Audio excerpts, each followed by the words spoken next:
मेरी एक्नी क्यों हो जाती है। मुझे बहुत सारे डॉक्टर्स बहुत सारी अद्वियात तो तजवीज़ कर देते हैं, लेकिन कोई मुझे ये नहीं बताता कि आखिर ये क्यों है।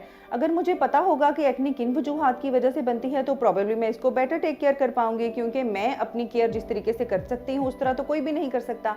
तो अगर आप जानना चाहते हैं कि आपके फेस के ऊपर एक्नी किन वजूहात की वजह से हो सकती है जिनको आप खुद अपने कंट्रोल में कर सकते हैं, तो वीडियो को गौर से देखें। हम बात करेंगे एक्नी की वजूहात के बारे में वन बाय वन। अस्सलाम वालेकुम viewers, skin care by doctor Ayesha Geass में हम भरपूर मेहनत से आपके पास लेकर आते हैं बिल्कुल जेन्युइन और अच्छा कंटेंट। आप सबके ताउन से हमारा ये चैनल बहुत अच्छा चल रहा है और हम चाहते हैं कि अगर आपने अभी तक इसे सब्सक्राइब नहीं किया तो प्लीज़ इसे सब्सक्राइब कर लीजिए। और इसमें जो भी आप कंटेंट देखते हैं, आपको वीडियोस पसंद आती हैं, आप चाहते हैं अपने फैमिली फ्रेंड्स के साथ शेयर करें या उनको अगर फ़ायदा हो सकता है तो आप इन वीडियोज़ को शेयर भी कर सकते हैं। Thank you very much. बिस्मिल्लाहिर्रहमानिर्रहीम। मेरा नाम डॉक्टर आयशा गियास है। मैं एक स्किन स्पेशलिस्ट हूँ, कॉस्मेटोलॉजिस्ट और लेज़र स्पेशलिस्ट भी हूँ। आज हम बात करेंगे उस टॉपिक की जिसने दुनिया के तकरीबन 85% पॉपुलेशन को अफेक्ट किया हुआ है। आज हम बात करेंगे एक्नी के बारे में। सो ना सिर्फ ये बचपन की बल्कि एडल्टहुड में ज़्यादा नज़र आने वाला मसला है और इस वक्त यूएस की तकरीबन सबसे बड़ी लीडिंग स्किन प्रॉब्लम है। पाकिस्तान में भी हम पीछे नहीं हैं। पाकिस्तान में बहुत सारे लोगों को स्किन के इश्यूज़ हैं, पर्टिकुलरली एक्नी, और ये जानने से कासिर हैं कि एक्नी आखिर किन वजूहात की वजह से बहुत ज़्यादा हो जाती है। हम डर्मेटोलॉजिस्ट ज़्यादातर एक्नी के ट्रीटमेंट के ऊपर फोकस करते हैं, लेकिन आज मरहम के प्लेटफॉर्म के तवस्सुत से मैं चाहती हूँ कि आप लोगों को एक्नी की वजूहात के बारे में बताया जाए ताकि आप आम आवाम में ये अवेयरनेस हो कि कौन कौन सी ऐसी चीज़ें हैं जिनको अवॉइड करने से या लाइफस्टाइल चेंज करने से आप बग़ैर किसी इन्वेस्टमेंट के अपनी एक्नी को रिड्यूस या कंट्रोल कर सकते हैं। इस ज़िम्मे में ये जानना सबसे पहले बहुत ज़रूरी है कि एक्नी कुछ ख़ास गदूदों की वजह से आने वाला जिल्द का एक मसला है। इन गदूदों को हम सिबेशियस ग्लैंड्स बोलते हैं और अल्लाह ताला की तरफ से सिबेशियस ग्लैंड्स हर इंसान की जिल्द के अंदर मुख्तलिफ मिकदार में मौजूद होते हैं। जैसे कि फॉर एग्जांपल एक ऐसा इंसान जिसको कभी लाइफ में एक्नी नहीं है तो अल्लाह ताला की तरफ से उसकी स्किन के अंदर पाए जाने वाले सिबेशियस ग्लैंड्स बहुत ही कम मिकदार में होंगे। बरक्स उसके उन लोगों के जिनको कि एक्नी बहुत ज़्यादा ट्रबलसम है तो उनकी स्किन में अल्लाह ताला की तरफ से पाए जाने वाले सिबेशियस ग्लैंड्स बहुत ज़्यादा मिकदार में होंगे। चूँकि सिबेशियस ग्लैंड्स ऑयल पैदा करते हैं, ये हमारी स्किन के ऊपर चिकनाई लेकर आते हैं, तो ये बेसिक रीज़न है एक्नी के बनने की। सो अगर किसी इंसान की जिल्द के अंदर सिबेशियस ग्लैंड्स बहुत ज़्यादा मिकदार में मौजूद हैं और वो ऑयल पैदा कर रहे हैं, उसकी स्किन के ऊपर चिकनाई पैदा कर रहे हैं, तो ये बहुत बेस्ट मीडियम हो जाता है बैक्टीरिया की ओवर ग्रोथ के लिए। यानी अगर आपकी स्किन के ऊपर चिकनाई की एक तह लगी हुई है, आप फेस वॉश करते हैं लेकिन कुछ ही घंटों में आपके चेहरे के ऊपर दोबारा से चिकनाई की एक तह बन जाती है, तो प्रॉबेबली बैक्टीरिया यानी कि जरासीम की ग्रोथ के लिए वो एक बेस्ट मीडियम बन जाता है। अब आप इस ज़िम्न में क्या कर सकते हैं ये हम बाद में डिस्कस करेंगे। इसके अलावा हम एक्नी की वजूहात पे बात करते हैं।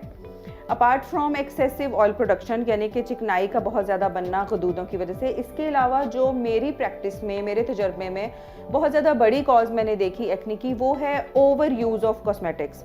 यानी हमारे पास लड़कियां जब एक्नी के साथ आती हैं या लड़के, तो ये देखा गया है कि वो बग़ैर डॉक्टर के तजवीज़ करदा नुस्खे बहुत ज़्यादा अपनी स्किन के ऊपर तजर्बा करते हैं, टेस्ट करते हैं, जैसे कि वाइटनिंग क्रीम्स, जैसे कि बहुत ज़्यादा बेतहाशा मिकदार में यूज़ किए जाने वाली बीबी क्रीम्स, फाउंडेशंस, स्टिक्स और मेकअप प्रोडक्ट्स। किसी भी चीज़ को आप अपनी स्किन के ऊपर ट्राई करने से पहले ये ज़रूर जान लें कि वो आपकी स्किन के लिए मुनासिब है या नहीं। मुनासिब से मुराद मेरी ये है कि कुछ ऐसी चीज़ें मेकअप प्रोडक्ट्स में, फेस वॉशेस में और इस तरह वाइटनिंग क्रीम्स के अंदर ऐसी होती हैं जो कि आपकी ऑयल पैदा करने यानी चिकनाई बढ़ाने की सलाहियत को बढ़ा देती हैं। यानी उन चीज़ों के इस्तेमाल से आपके सिबेशियस ग्लैंड्स ओवर एक्टिव हो जाते हैं, तो उन चीज़ों का इस्तेमाल आपकी एक्नी को बढ़ा सकता है। सो बेस्ट इज़ कि जब आप कोई भी स्किन केयर प्रोडक्ट्स चूज़ करते हैं, starting from face washes to whitening creams to daily care products, हर चीज़ के अंदर आप ये देखें कि जो भी प्रोडक्ट्स आप यूज़ करें वो नॉन कोमिडोजेनिक हों। ये एक लफ्ज़ है जो हम डॉक्टर्स यूज़ करते हैं, नॉन कोमिडोजेनिक, और इसका मतलब यही होता है कि आप जो भी स्किन केयर प्रोडक्ट्स चूज़ कर रहे हैं वो आपकी स्किन के ऊपर एक्नी की बहुत अच्छे चांसेस हैं कि वो आपकी स्किन के ऊपर एक्नी पैदा नहीं करेगी। थर्डली मैं ये कहना चाहती हूँ कि एक्नी जो है वो कुछ मसाम के बंद हो जाने या ब्लॉक हो जाने की वजह से आपकी जिल्द के नीचे स्किन की लेयर्स, डेड सेल्स, बैक्टीरिया और कुछ और मवाद इकट्ठे होने की शक्ल में नमूदार होते हैं, पिंपल्स की फॉर्म में।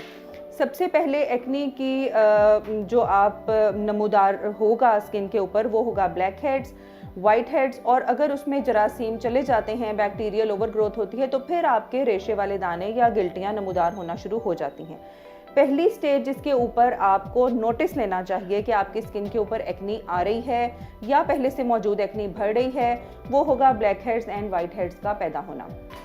चूँकि ये मसाम के ब्लॉक होने की वजह से बनते हैं, तो अगर आप डेली केयर रूटीन में वंस और twice in a week cleansing के शामिल कर लें, यानी आप अपने मसाम को नीट कर लें, उनको ओपन कर लें, उनको अनक्लॉग कर लें, तो प्रॉबेबली उससे बैक्टीरियल ग्रोथ और स्किन के डेड सेल्स जमा होने की जो सलाहियत है वो काफ़ी कम हो जाएगी और आपकी स्किन के मसाम खुले रहने की वजह से स्किन ब्रीद कर पाएगी, यानी जिल्द सांस ले पाएगी और एक्नी कम से कम बनेगी। फीमेल एज ग्रुप्स में इसके अलावा एक्नी बनने की एक बहुत बड़ी वजह है हार्मोन्स का इम्बैलेंस होना।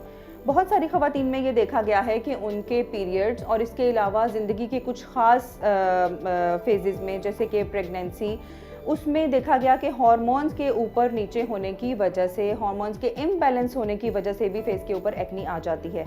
कभी कभार ये भी देखा गया है कि फेस के ऊपर एक्नी ना सिर्फ अकेले आ सकती है बल्कि कुछ और हार्मोनल प्रॉब्लम्स के मसाइल के साथ भी देखी जा सकती है, जैसे कि गैर ज़रूरी बालों का मुंह पर आना, पेशेंट की बहुत ज़्यादा ओवर वेट हो जाना या टेंडेंसी होना बॉडी वेट गेन करने की, और इसके अलावा सर के बालों का कम होना। तो एक्नी एक बीमारी की शक्ल में भी प्रेजेंट कर सकती है और इसके अलावा ये सिंड्रोमिक यानी कि as a part of other problems भी प्रेजेंट कर सकती है अगर ये हार्मोनल प्रॉब्लम्स की वजह से है। अब हम बात करेंगे कुछ ऐसी मेडिसिन की, दवाओं की, जिनको लेने से चेहरे के ऊपर एक्नी नई भी निकल सकती है और पुराने से पहले से मौजूद एक्नी वर्स्ट भी हो सकती है। इसमें टॉप ऑफ द लिस्ट हैं स्टीरॉयडल ड्रग्स। हम बहुत ज़्यादा हमने ये देखा है कि पेशेंट्स को घर में रहते रहते कुछ ऐसी दवाएं यूज़ करने की आदत सी हो चुकी है जो डॉक्टर ने तजवीज़ नहीं की होती, लेकिन वो शॉर्टकट के तौर पे उनको इस्तेमाल करते हैं। ये स्टीरॉयडल क्रीम्स भी हो सकती हैं, स्टीरॉयडल टैबलेट्स भी हो सकती हैं, और इसके अलावा कुछ और बीमारियों के लिए तजवीज़ करता मेडिसिन भी हो सकती हैं। तो अगर आपकी एक्नी बगैर किसी वजह के आपको तंग कर रही है, आपके लिए बॉदरेशन का बायस बन रही है और आपको समझ नहीं आ रही, तो probably this is the right time to go to doctor and discuss about it कि आपकी एक्नी जो है वो किन किन वजूहात की बिना पे हो सकती है। जब तक आप एक्नी की वजूहात को सोचते नहीं हैं, आप अपने डॉक्टर के साथ डिस्कस नहीं करते हैं, तो प्रॉबेबली एक्नी के ट्रीटमेंट में आपको कदरे मुश्किलात का सामना करना पड़ेगा।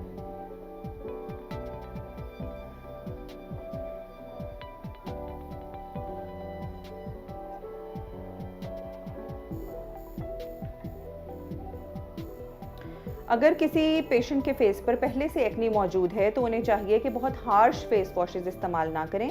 एक्नी केयर प्रोडक्ट्स के नाम पे मार्केट में जितनी भी स्किन केयर प्रोडक्ट्स अवेलेबल हैं, आमतौर पे ज़्यादातर वो सैलिसाइलिक एसिड, ग्लाइकोलिक एसिड या इस तरह के और एसिड्स के ऊपर मबनी होती हैं। लेकिन डॉक्टर की तजवीज़ के बगैर इन चीज़ों को बेतहाशा अपनी स्किन के ऊपर इस्तेमाल करने से आप कदरे ड्राइनेस का सबब बनते हैं, और स्किन ड्राइनेस एक और रीज़न है एक्नी के वर्स्ट होने की। ज़्यादातर पेशेंट्स का ये कहना है कि मेरी स्किन तो पहले से चिकनाई वाली है, तो मैं मॉइस्चराइज़र क्यों इस्तेमाल करूं? लेकिन उनका एक सिंपल सा आंसर ये है कि ये जो चिकनाई आपकी स्किन के ऊपर ओवर प्रोडक्शन हो रही है सीबेशियस ग्लैंड्स की, this is not good for you. और जब आप इसको रिमूव करते हैं through acne control face washes या मेडिसिन, तो आपकी स्किन को बहरहाल तरी की ज़रूरत है, जिसके लिए आपको मॉइस्चराइज़र्स लगाने होंगे। अब कौन से मॉइस्चराइज़र लगाने होंगे ये बहुत इंपॉर्टेंट है। इस किस्म का मॉइस्चराइज़र आप चूज़ करें जो कि नॉन कॉमेडोजेनिक हो, यानी एक्नी को ना पैदा कर सके, ना बढ़ा सके, और इसके अलावा वो ऑयल फ्री हो। बहुत सारे मॉइस्चराइज़र ऑयल बेस्ड होते हैं और कुछ वाटर बेस्ड होते हैं, so what you need to choose is the one which is water based. Water based moisturiser non comedogenic आपकी स्किन को तर भी रखेगा और एक्नी को आने से रोकेगा भी।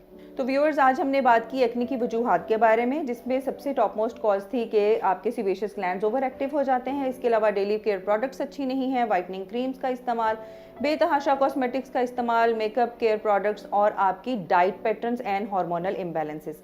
तो ये सारी वजूहात हैं। अगर आप इनको गौर से सोचें इनके बारे में, अपने लाइफस्टाइल को इस लिहाज से तब्दील करें, तो आई एम श्योर कि आप अपनी एक्नी को बहुत अच्छे तरीके से फाइट कर पाएंगे। एक्नी के बारे में इसके अलावा अगर कोई भी चीज़ आपको परेशान करती है या आप इसके बारे में मजीद जानना चाहते हैं, तो मरहम के प्लेटफॉर्म पे आप मेरे साथ इन टच हो सकते हैं, online and through physical appointments as well. I will be happy to answer your questions.